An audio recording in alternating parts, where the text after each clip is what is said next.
Hey guys, it's Will. It's Hong Kong Cinema Appreciation Society. Welcome back to the channel. If you are new to the channel, thank you for finding me. Welcome. I hope you're doing well. If you feel like subscribing and giving us a like and a comment and all that fun stuff, that would be much appreciated. Let's get right into the video. What are we here to talk about today? It's a brand new Blu-ray label that will be releasing Hong Kong films. It's too much. We all know it's too much. There must be kind of some sadistic conference of people who get together and they're like, how can we take even more money from these fans of Hong Kong cinema? Yes, another label and more titles. Very good. That's my Skeletor voice, by the way, if anyone's wondering. When I read like He-Man comics to my older kid, that's the Skeletor voice I do. So I guess Skeletor is a member of this evil conference of people who are getting together and making Blu-ray labels. So the label is called Chameleon. And I first heard about this from Frank Zheng, who will be doing audio commentaries from them. It's called Chameleon Films. And they are an Australia, New Zealand company. I don't actually know if they're in Australia or New Zealand, but all their kind of Facebook posts and stuff like that say they are releasing in Hong Kong and New Zealand. Their website is .au, which would make me think that they're based in Australia, but I don't honestly know for sure. So I thought that I would just kind of tell you a little bit about the label. They have released, or announced rather, their first 3 releases. One of them is not a Hong Kong film, it's a Japanese movie, so I'm not really gonna talk about that here. But I'll put the links in the description so you can go and find that information if you wanna read more about that. But they will be releasing, it has been announced that they will be releasing 4 Johnnie To titles, classic Johnnie To movies. Only 2 of those have been publicly announced so far. Mum's the word as to whether or not I know what the other 2 are.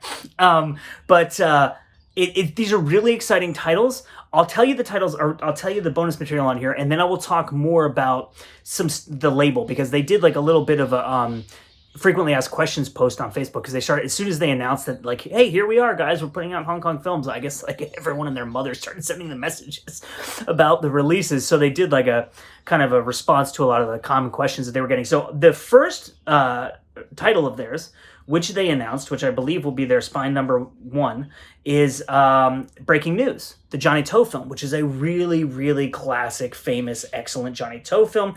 It came out in 2004, and one of the things this film is really famous for is the opening shot is one continuous take that is like 6 or 7 minutes long and is like one of the most astounding takes, like long takes you will ever see. It involves like shootouts, moving vehicles, people coming in and out of buildings. It's going down the street. There's crane movements there. It's bananas, and it has to be seen to be believed. And recall too that 2004 was before, like I kind of think of Alfonso Cuarón as the person who brought back to mainstream prominence the idea of doing really impressive single takes with movies like Children of Men and Y Tu Mamá También. But I think really Children of Men was the movie where everyone started talking about that again and looking back at movies like Soy Cuba, and everyone was like trying to do that again. And this predates Children of Men by a couple years, which is really interesting. So, exclusive special features, limited first pressing collector's booklet featuring new essays by film writer Haley Scanlon and film historian Mike Walsh. New audio commentary by Hong Kong cinema expert Frank Zheng. Hey, we know that guy. We love that guy, so that's going to be exciting. I really like Frank's stuff I'm trying to remember if PTU is the only Johnnie To movie. No, Throwdown. Frank also did Throwdown. Throwdown was actually the first time I heard a Frank commentary, the Eureka release of Throwdown. And I believe I have FJ DeSanto to thank for helping me get my hands on that release. And he's friends with Frank, and he actually introduced me to Frank. And when I heard that commentary, I was like, this guy is awesome. I need to meet this guy. And lo and behold, now I've interviewed Frank. So the universe works in mysterious ways. But anyway, I really like Frank's commentaries on Johnnie To films. Frank really loves Johnnie To. He and I have talked about Johnnie To. Like when I did my in-person interview with him, we had lunch afterwards and we talked about Johnnie To. And yeah, and I love Johnnie To as well. So it's really kind of cool to hear him do these commentary tracks about films that he's like really passionate about.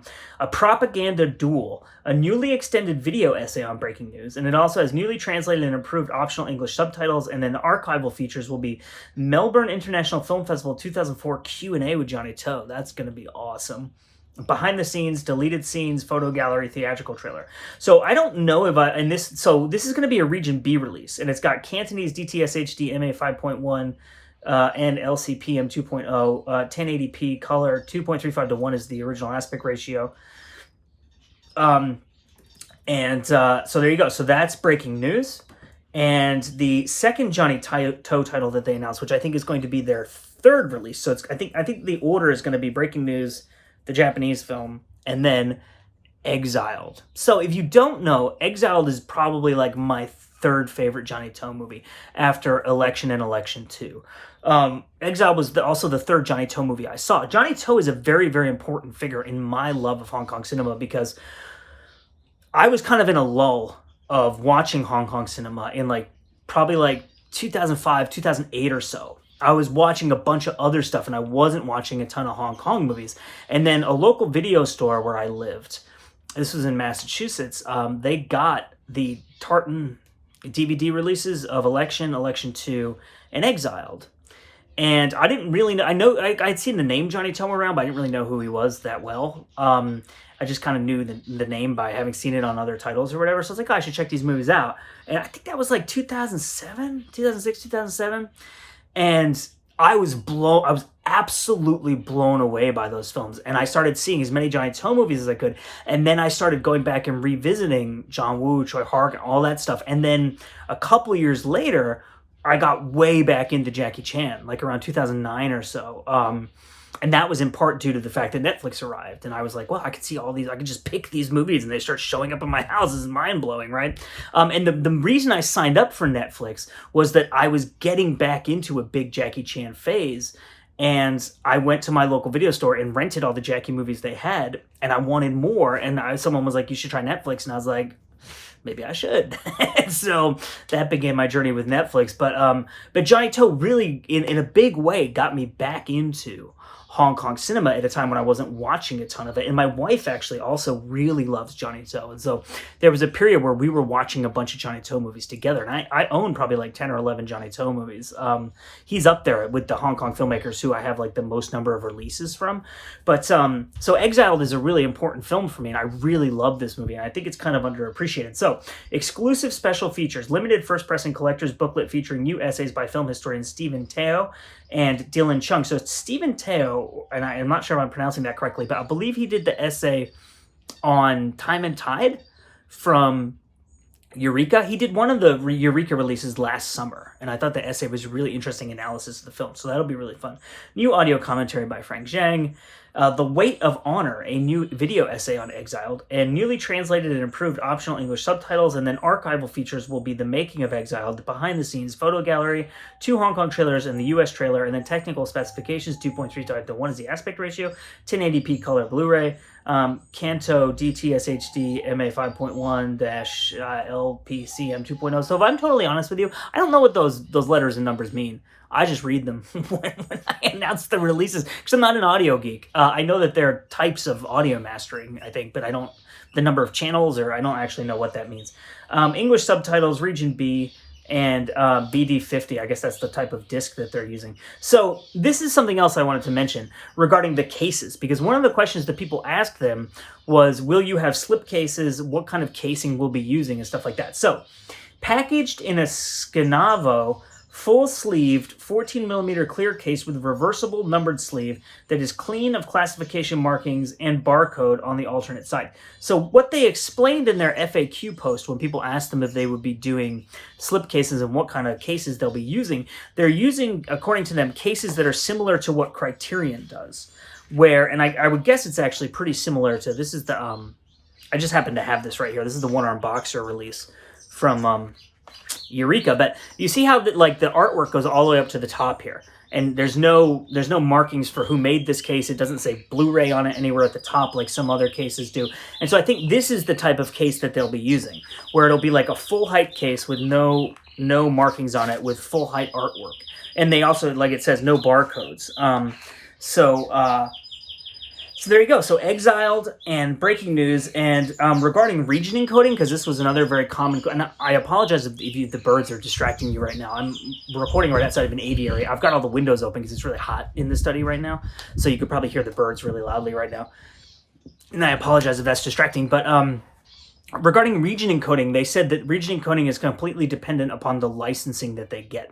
So Australia and New Zealand are region B. So the Johnnie To releases are going to be region B locked because that's part of the deal with the license they were able to get for those films. As to whether or not other releases will be Region B, it really is dependent on the individual release and what kind of licensing deal they're able to work out. And they will be releasing films, I believe, from all over Asia. Right now, they've announced Hong Kong and Japanese titles, but I think I saw something about they do intend to look at South Korean titles and other stuff from different parts of Asia. So I don't know exactly what kind of other films we will be getting in the future, but I think this is a really, really, really great start. I'm very excited about this. Oh, and regarding distribution, because this is a question I asked them directly. They said that they've gotten a lot of interest from the US in terms of people distributing their titles, and they're trying to figure out kind of who to go with, essentially. And they are also interested in distributing in the UK. And they're looking into which distributors in the UK would be the best ones to handle their releases. So obviously, you do have the option of just ordering them from Australia/New Zealand. And I do know that there have been some post office problems as a result of COVID in Australia and New Zealand. I don't know if that's still the case, but like there were a lot of issues with the Gong Li, the collaborations box set that came out from Imprint, which was not the fault of Imprint at all. But, you know, I got a copy of that box set and it took like 3 weeks to get out of customs in Melbourne, I think, if that's where it came from. Whichever city in Australia it came from, it took like weeks to get out of that city. And then when it got to the US, it was like on my door in like a couple of days. But I think there have been COVID-related mail problems kind of around the world at different post offices. Like there were UK issues for a while where the prices were really high and it was taking forever. And then there were Australia and New Zealand issues. So I don't really know what's going on with that and whether that will affect their releases. So obviously you have the option to order directly from them. But I do know that they have been in touch with some distributors in the US and the UK, and they are looking into that. So it's Chameleon Films is the name of the company. And I will put a link in the description of this video to their Facebook page, because their website doesn't really have anything on it other than links to their social media profiles. So I think for right now, I think the flow of information is happening on social rather than on their website. So my name is Will. This is Hong Kong Cinema Appreciation Society. I'm very excited for this new label. I'm going to try to get my hands on all those Johnnie To releases. We'll see what happens. But as always, I thank you so much for watching, and we will see you next time.